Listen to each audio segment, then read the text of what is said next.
Shalom, hari ini kita akan belajar bagaimana melihat teladan Tuhan Yesus di dalam mengajar.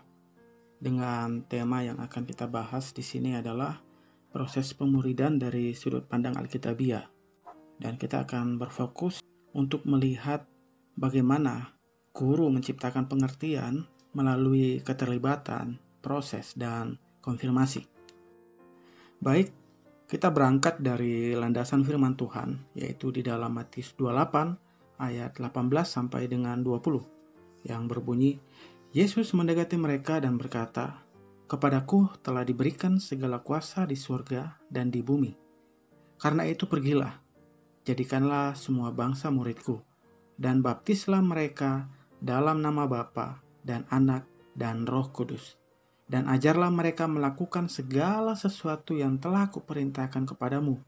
Dan ketahuilah, aku menyertai kamu senantiasa sampai kepada akhir zaman." Bagian firman Tuhan ini, kita sebagai orang Kristen, terlebih lagi sebagai guru-guru sekolah minggu, kita pasti sudah memahami bahwa ini adalah amanat agung Tuhan. Namun ada hal yang mendalam lagi yang ingin kita perhatikan di bagian firman Tuhan ini. Di dalam Matius 28 ayat 18 sampai 20, di situ kita diperintahkan oleh Tuhan untuk menjadikan murid. Nah, sebelum kita membahas lebih jauh, ketika kita mau memahami akan apa itu seorang murid Kristus adalah individu yang menunjukkan peningkatan atau progres keserupaan dengan Kristus yang dicontohkan dengan kasih yang sejati kepada Tuhan dan kasih yang sejati kepada sesama. Kehidupan doa yang terus-menerus dijaga, mencintai firman Tuhan, memiliki gaya hidup yang taat melakukan penginjilan pribadi, menggunakan bakatnya, sumber daya pribadinya, karunia dalam pelayanan rohani, itu digunakan untuk kepentingan kerajaan Allah. Kemudian memanifestasi atau menyatakan buah roh dalam kehidupannya dengan konsisten, terus-menerus, dan penyembahan yang tinggi kepada Kristus. Bagaimana kita sebagai guru mengajar atau membina seorang murid Kristus untuk memiliki karakter-karakter seperti ini? Di sini kita akan belajar bersama-sama melihat bagaimana caranya. Meskipun kita tahu bahwa di dalam proses pemuridan itu ada saja halangan-halangan yang dapat kita temui ketika kita melakukan proses pemuridan. Mengajar di dalam sekolah minggu adalah bagian dari melakukan amanat agung Tuhan. Kenapa? Karena disitulah bagian dari proses pemuridan dilakukan. Ketika kita mengajar dalam sekolah minggu, firman Tuhan katakan di dalam Matius 28 ayat 20, dan ajarlah. Ya, ajarlah. Nah, proses pengajaran firman Tuhan itu sangat efektif ketika dilakukan di dalam sekolah minggu. Tetapi sekali lagi, ada halangan-halangan yang harus kita perhatikan. Jangan sampai ketika kita mengajar, kita hanya membagi informasi, tetapi kita tidak melakukan proses pemuridan.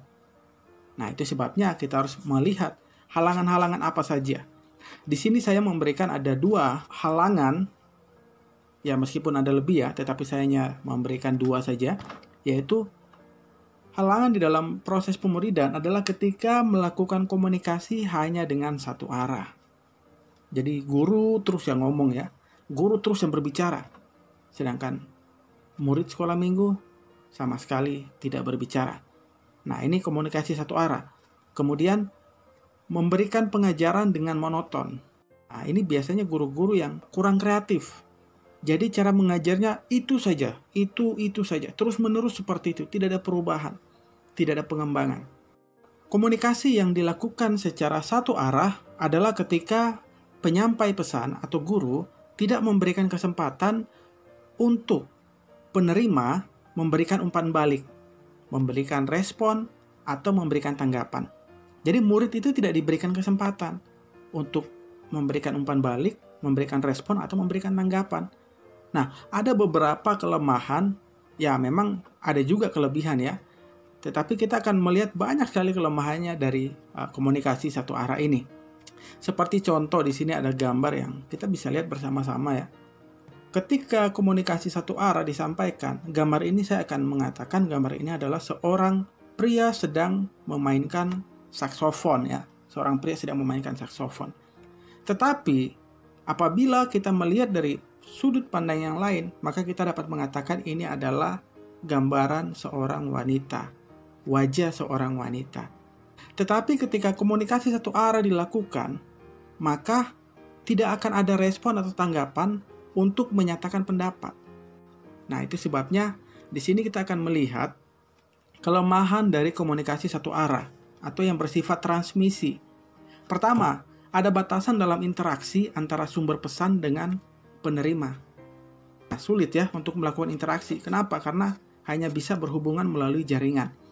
Kemudian, adanya keterbatasan feedback, yaitu dalam memberikan respon atau tanggapan. Yang ketiga, penyampai pesan atau seorang guru sekolah minggu ini, ketika dia melakukan komunikasi satu arah, guru ini akan terkesan otoriter. Karena tidak akan ada interupsi atau diselah oleh seorang murid. Keefektifan pun tidak maksimal dalam menyampaikan pesan. Sumber tidak lebih dari sekedar informasi, kecuali ada follow up dan keterlibatan. Kemudian ada potensi besar dalam salah memahami maksud. Karena ketika guru mengatakan A, bisa ditafsirkan B oleh murid. Lalu bagaimana caranya untuk bisa mengkonfirmasi pesan yang disampaikan apakah A itu benar-benar diterima atau tidak? Sulit untuk mengetahui apakah murid memahami apa yang kita sampaikan, apa yang kita maksudkan. Seperti ada gambar di bawah ini. Ketika guru mengatakan ini adalah gambar bebek, tetapi murid dapat berkata, ini gambar kelinci. Nah, itu sebabnya butuh komunikasi dua arah. Sehingga ada umpan balik, ada respon, ada tanggapan untuk melakukan konfirmasi akan kesamaan di dalam memahami maksud atau pesan atau pengajaran yang diberikan. Meskipun begitu, komunikasi satu arah ada kelebihan ya.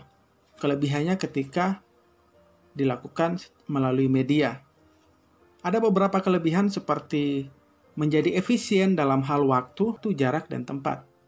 Contohnya ketika ada sesuatu yang mau disampaikan dari kota Jayapura untuk disampaikan ke Arso, apabila kita tidak melakukan melalui jaringan, maka kita akan membutuhkan waktu yang sangat lama, jarak yang sangat panjang.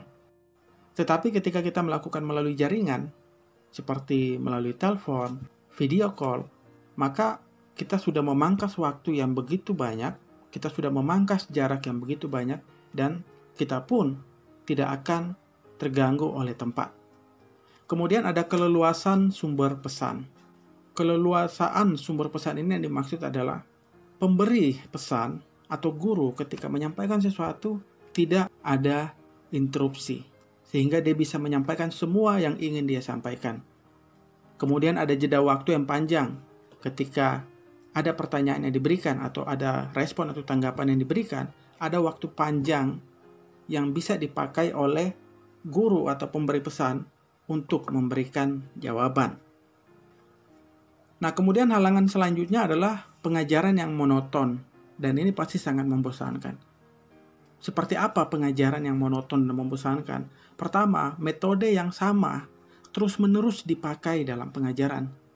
Tidak ada variasi dalam pengajaran. Kemudian kekakuan pada waktu mengajar. Tidak ada senyum, semua serba serius. Sehingga anak-anak yang di rumah mungkin sudah memiliki masalah di sekolah, sudah memiliki masalah ketika datang ke sekolah minggu. Akhirnya mereka tidak merasakan ketenangan, tidak merasakan kedamaian, tidak merasakan sukacita. Karena begitu kaku, tidak ada persekutuan yang dirasakan ketika mengikuti kelas sekolah minggu. Nah, kemudian hanya sekedar memberikan informasi. Nah, ini hati-hati buat guru sekolah minggu ya, ketika mengajar hanya memberikan informasi, tetapi tidak memuridkan. Yang dimaksud dengan memberikan informasi adalah ketika duduk di dalam kelas, kemudian hanya menyuruh murid membuka Alkitab, membaca Alkitab, lalu memberitahu kepada mereka apa yang harus dilakukan, dan setelah itu tidak ada lagi. Tidak ada tanya jawab, tidak ada senda gurau. Kemudian tidak sabar dalam mengajar. Kita tahu bahwa dalam proses pengajaran itu tidak mudah, tidak instan ya. Segala sesuatu itu butuh proses ya. Butuh proses. Jadi ketika diajar hari ini, mungkin mereka lupa, maka kita harus sabar, harus terus-menerus memberikan pengajaran kepada mereka, mengingatkan kepada mereka berulang-ulang. Firman Tuhan katakan pun kepada kita bahwa ketika kita mempelajari firman Tuhan, kita harus membacanya berulang-ulang. Kemudian teacher oriented. Di dalam proses pemuridan, ketika mengajar, pusatnya adalah guru. Yang dipikirkan adalah apa yang mau disampaikan oleh guru, lalu segala sesuatu hanya berkaitan dengan guru. Guru tidak memperhatikan apa keinginan murid, apa kebutuhan murid, ada masalah apa dengan murid, bagaimana kehidupan seorang murid. Nah, ini yang harus hati-hati ya. Kemudian guru yang tidak mau belajar Alkitab. Nah, ini bahaya sekali apabila seorang guru sekolah minggu tidak mau belajar Alkitab. Apalagi kebanyakan pelajaran sekolah minggu sudah didengar dari kecil, jadi seolah-olah semua pelajaran sekolah minggu itu sudah dipahami, sehingga tidak mau belajar. Nah, ini bahayanya. Kenapa? Karena kita tidak akan menemukan sesuatu yang baru, kita tidak akan menemukan sesuatu yang membangun ketika kita tidak mau belajar Alkitab. Karena seolah-olah ya sama saja, tidak ada perubahan, sama saja. Tetapi ketika kita mau belajar Alkitab, maka kita akan terus-menerus melihat sesuatu yang baru. Iman kita dikuatkan, kita bisa melihat pengajaran-pengajaran firman Tuhan yang diaplikasikan di dalam kehidupan kita, di dalam berbagai aspek kehidupan kita. Nah, semua itu hanya bisa kita dapat ketika kita belajar firman Tuhan. Kalau kita tidak mau belajar firman Tuhan, maka kita tidak akan bertumbuh di dalam firman Tuhan. Itu sebabnya di sini kita mau belajar bagaimana menciptakan pengertian. Jadi ketika proses pemuridan dilakukan di dalam kelas sekolah minggu, bagaimana guru menciptakan pengertian. Di sini ada 3 hal yang diberikan, yaitu pemuridan butuh keterlibatan. Itu yang pertama. Yang kedua, pemuridan butuh proses. Yang ketiga, pemuridan harus memahami makna individu dan mengkonfirmasi makna tersebut. Di bawah ini akan dijelaskan dari ketiga hal ini ya. Yang pertama, pemuridan butuh keterlibatan. Nah, dasar Alkitabnya dapat kita lihat di dalam Yohanes 1 ayat 1 sampai 14. Pada mulanya adalah firman. Firman itu bersama-sama dengan Allah, dan firman itu adalah Allah. Ia pada mulanya bersama-sama dengan Allah. Segala sesuatu dijadikan oleh Dia, dan tanpa Dia tidak ada suatu pun yang telah jadi dari segala yang telah dijadikan. Dalam Dia ada hidup, dan hidup itu adalah terang manusia. Terang itu bercahaya di dalam kegelapan, dan kegelapan itu tidak menguasainya. Datanglah seorang yang diutus Allah, namanya Yohanes. Ia datang sebagai saksi yang memberi kesaksian tentang terang itu, supaya oleh dia semua orang menjadi percaya. Ia bukan terang itu, tetapi ia harus memberi kesaksian tentang terang itu. Terang yang sesungguhnya yang menerangi setiap orang sedang datang ke dalam dunia. Ia telah ada di dalam dunia, dan dunia dijadikan olehnya. Tetapi dunia tidak mengenalnya. Ia datang kepada milik kepunyaannya, tetapi orang-orang kepunyaannya itu tidak menerimanya. Tetapi semua orang yang menerimanya diberinya kuasa, supaya menjadi anak-anak Allah, yaitu mereka yang percaya dalam namanya. Orang-orang yang diperanakan bukan dari darah atau dari daging, bukan pula secara jasmani oleh keinginan seorang laki-laki, melainkan dari Allah. Firman itu telah menjadi manusia dan diam di antara kita, dan kita telah melihat kemuliaannya, yaitu kemuliaan yang diberikan kepadanya sebagai anak tunggal Bapa, penuh kasih karunia dan kebenaran.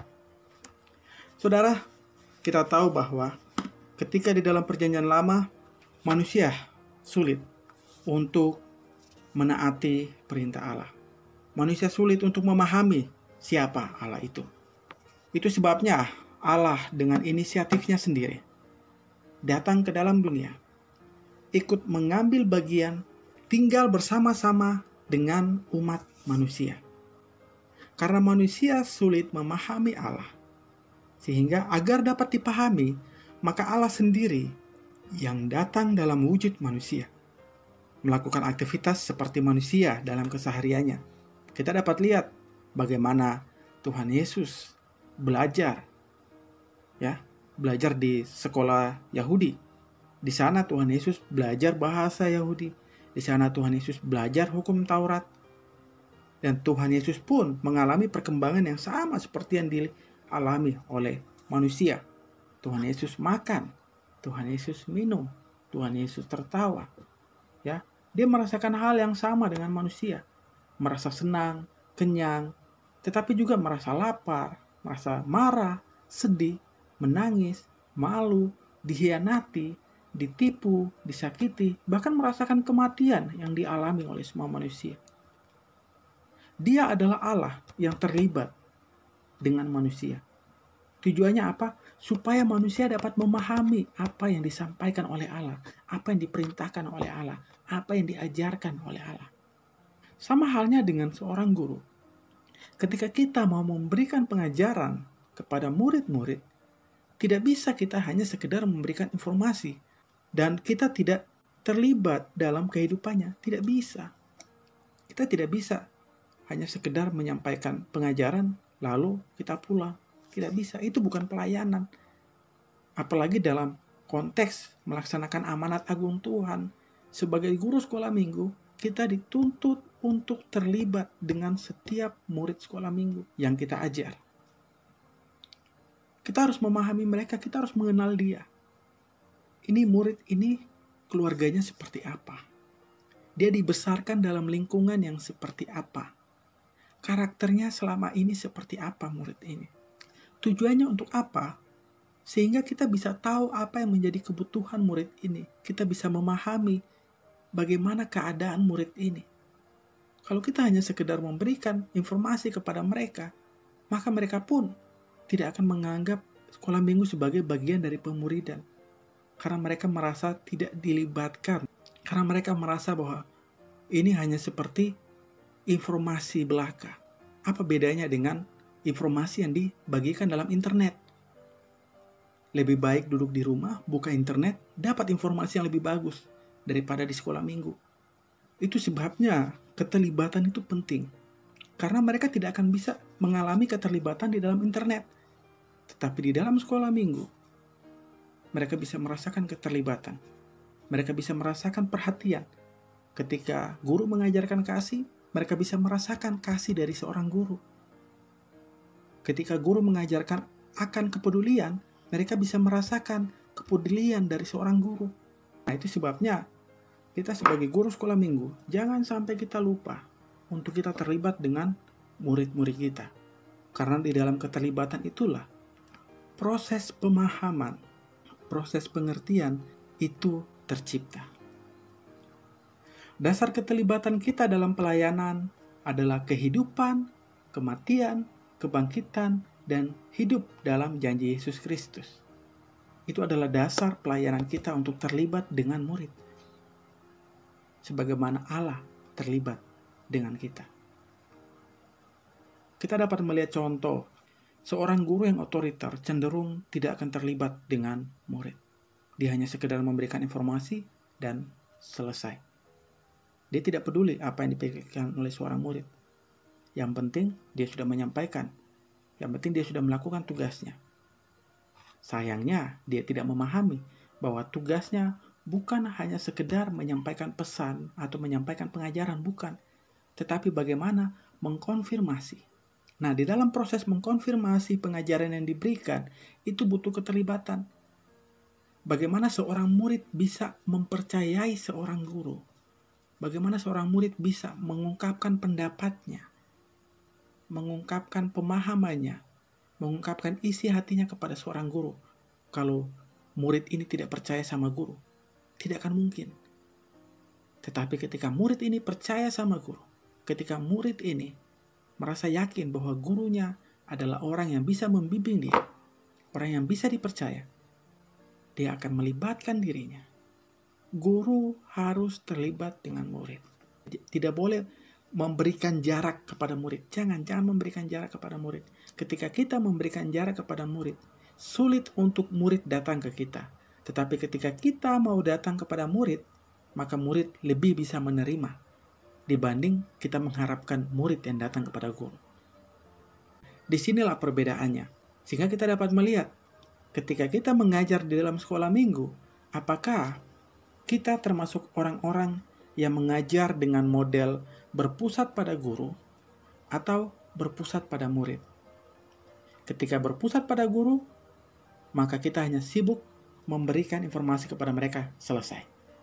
Tetapi ketika berpusat pada murid, kita memberikan informasi ke mereka, kita memberikan pengajaran kepada mereka, kita memberikan teladan kepada mereka, dan kita menerima atau kita meminta atau mereka memberikan tanggapan, respon kepada guru, kepada kita. Yang kedua, itu tadi kita bicara bahwa pemuridan itu butuh keterlibatan, ya. Yang kedua, pemuridan itu butuh proses. Di dunia ini tidak ada yang instan. Mie instan saja kalau kita masak itu butuh waktu, butuh proses. Di dalam proses ada beberapa hal yang akan kita perhatikan, yaitu waktu dan perubahan. Ketika kita menginginkan perubahan, maka kita harus melihat bahwa proses itu butuh waktu.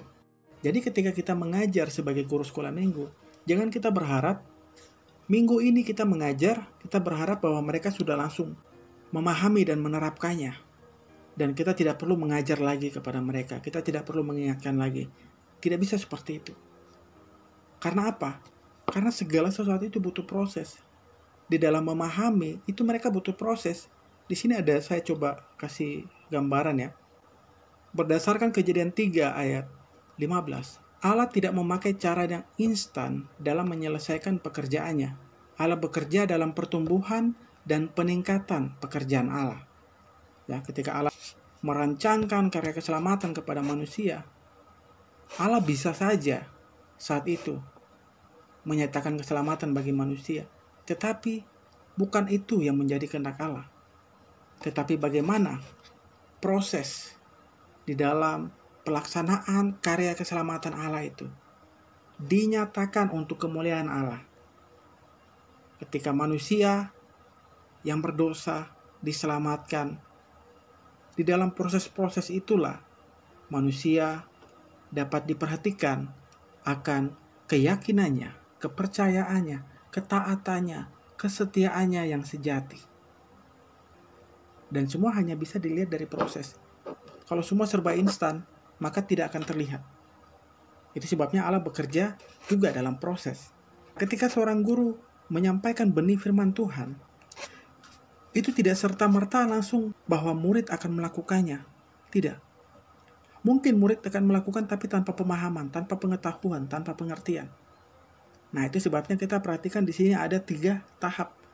Ketika benih firman Tuhan disampaikan, maka yang mereka terima adalah pengetahuan akan firman Tuhan. Dari pengetahuan ini, bahwa mereka butuh proses untuk bisa mengerti akan pengetahuan yang sudah mereka terima. Kemudian setelah mereka mengerti, atau yang kita kenal sebagai pengertian, setelah mereka mendapatkan pengertian atas pengetahuan yang sudah mereka terima, maka itu akan diaplikasikan atau diterapkan melalui hikmat. Karena hikmatlah yang menggerakkan mereka untuk melakukan sesuai dengan apa yang mereka mengerti akan firman Tuhan. Apakah mereka mau melakukannya atau tidak? Hikmat dari Allah lah yang akan menuntun mereka. Dan ini semua proses, tidak instan. Mungkin ketika benih firman Tuhan disampaikan, mungkin mereka belum mengerti. Pengetahuan itu belum mengerti, maka mereka akan mengkonfirmasi kepada guru. Nah, ini semua butuh proses. Bayangkan kalau dalam 1 minggu tidak ada pertemuan sama sekali, tidak ada komunikasi sama sekali, dan hanya ketemu setiap hari Minggu. Bagaimana untuk bisa mengkonfirmasi pengetahuan? Bagaimana bisa untuk mengkonfirmasi pengertian? Ketika pertemuannya itu 1 minggu sekali, tidak ada komunikasi sama sekali. Nah, itu sebabnya keterlibatan itu penting di dalamnya. Entah itu hari Senin, hari Selasa, bisa memberi kabar bagaimana kabarnya hari ini. Apa yang sudah dilakukan? Terus rencananya bagaimana? Disitulah dibangun keterlibatan. Agar pengajaran yang kita berikan di dalam proses pemuridan dapat berjalan dengan baik. Sehingga kita benar-benar bertanggung jawab kepada Tuhan bahwa kita melakukan amanat agung Tuhan. Kita tidak melakukannya hanya asal-asalan atau hanya sekedar rutin, tugas rutin dari gereja supaya bisa mendatangkan nama baik. Tidak. Tetapi kita melakukan karena ini adalah tanggung jawab kita sebagai murid Kristus. Yaitu apa? Melaksanakan amanat agung Tuhan dengan memuridkan orang lain. Itu sebabnya di dalam proses pemuridan, jangan pernah lupa bahwa kita harus terlibat. Sebagai guru sekolah minggu, kita harus terlibat dengan murid-murid. Dan di dalam keterlibatan ini, ada proses. Ya, ada waktu yang dibutuhkan untuk dapat menghasilkan perubahan. Yang ketiga, pemuridan memahami makna individu dan mengkonfirmasi makna tersebut. Di dalam 1 Korintus 2 ayat 9 sampai dengan 14, tetapi seperti ada tertulis, apa yang tidak pernah dilihat oleh mata dan tidak pernah didengar oleh telinga dan yang tidak pernah timbul di dalam hati manusia, semua yang disediakan Allah untuk mereka yang mengasihi Dia. Karena kepada kita Allah telah menyatakan roh, sebab roh menyelidiki segala sesuatu, bahkan hal-hal yang tersembunyi dalam diri Allah. Siapa gerangan di antara manusia yang tahu apa yang terdapat di dalam diri manusia selain roh manusia sendiri yang ada di dalam dia? Demikian pula lah, tidak ada orang yang tahu apa yang terdapat di dalam diri Allah selain roh Allah. Kita tidak menerima roh dunia, tetapi roh yang berasal dari Allah, supaya kita tahu apa yang dikaruniakan Allah kepada kita. Dan karena kami menafsirkan hal-hal rohani kepada mereka yang mempunyai roh, maka kami berkata-kata tentang karunia-karunia Allah dengan perkataan yang bukan diajarkan kepada kami oleh hikmat manusia, tetapi oleh roh. Tetapi manusia duniawi tidak menerima apa yang berasal dari roh Allah, karena hal itu baginya adalah suatu kebodohan, dan ia tidak dapat memahaminya, sebab hal itu hanya dapat dinilai secara rohani. Saudara, ketika kita memberi pengajaran, ketika kita menyampaikan pesan firman Tuhan kepada murid, kita harus tahu bahwa makna itu bersifat personal. Artinya apa? Ketika mereka mendengar, apa yang kita sampaikan itu belum tentu sama dengan apa yang mereka pahami atau apa yang mereka tangkap. Sebab makna itu bersifat personal, bersifat individu.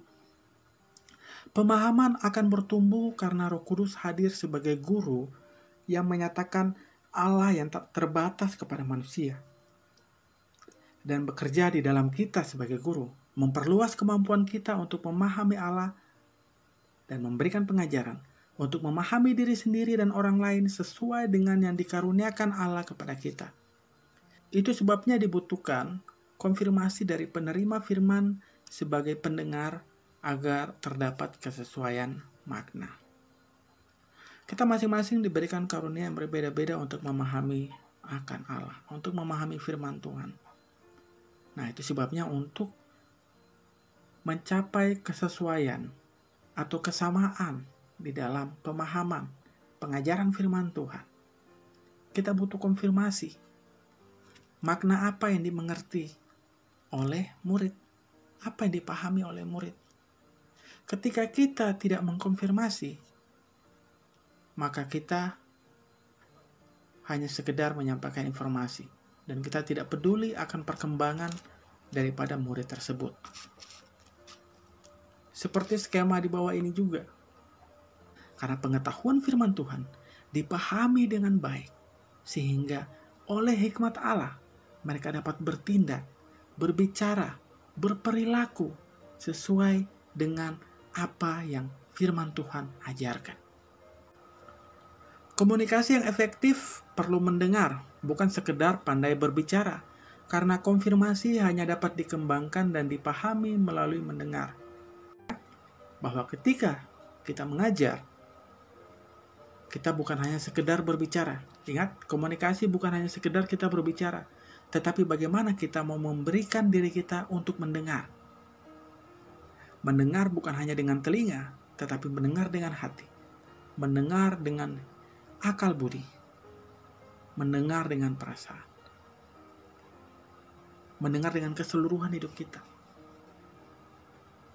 Sehingga kita dapat memahami apa yang dialami oleh seorang murid. Bagaimana pemahaman seorang murid. Bagaimana kehidupan seorang murid. Sangat sulit untuk bisa menjadi pribadi yang mau mendengar. Sangat sulit. Apalagi kalau yang guru yang bersifat teacher center, yang berpusat pada guru, itu sulit untuk mau mendengar. Tetapi di sini kita mau belajar mendengar. Belajar mendengar. Apa yang disampaikan, apa yang ditanyakan, apa yang ditanggapi oleh murid.